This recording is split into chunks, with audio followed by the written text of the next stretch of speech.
एक घना और हरा भरा जंगल था।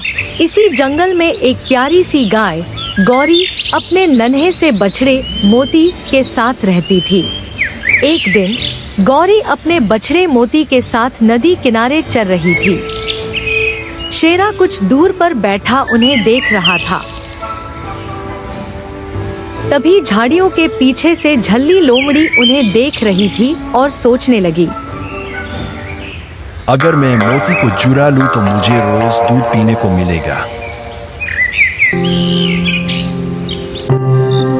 उस रात जब सब सो रहे थे, झल्ली धीरे धीरे गौरी की झोपड़ी की ओर बढ़ी, लेकिन उसकी हल्की सी आहट भी चुनमुन चिड़िया ने सुन ली जो पेड़ पर सो रही थी।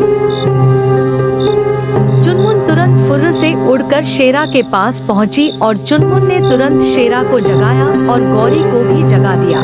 जैसे ही झल्ली मोती के पास पहुंची, शेरा बिजली की गति से झपटा और झल्ली को पकड़ लिया।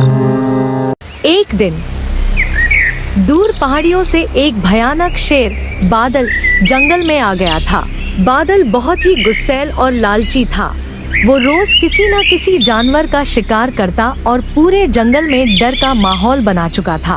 एक रात जब सब लोग सो रहे थे तो तभी बादल ने गौरी का शिकार करने की कोशिश की, लेकिन शेरा ने उसे देखकर जोर से भौंकना शुरू किया। बादल शेरा को देखकर तुरंत भाग गया। अब समय आ गया था कि सब जानवर मिलकर कुछ करें। शेरा ने एक सभा बुलाई। बंदर जंगल के मैदान में गया और वहां सभी जानवरों को सूचना दी।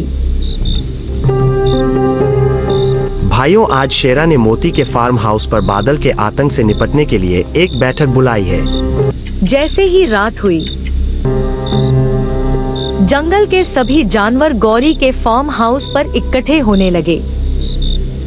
शेरा बोला, अगर हम सब मिल जाए तो शेर से भी जीत सकते हैं। हमें एक चाल चलनी होगी। हमें एक ऐसी योजना बनानी होगी जिसमें शेर खुद फंस जाए। अगली रात मोती को अकेला छोड़ने का नाटक किया गया।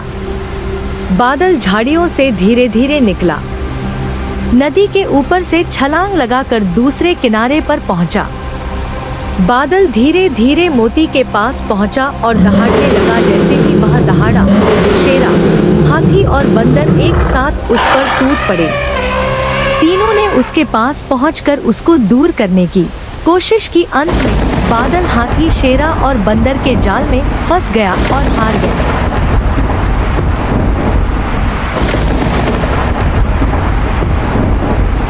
अगली सुबह सूरज की किरणों के साथ जंगल में खुशियां लौट आईं। सभी जानवर नदी के किनारे प्राकृतिक वातावरण का आनंद लेने लगे। अब जंगल फिर से खुशहाल हो गया।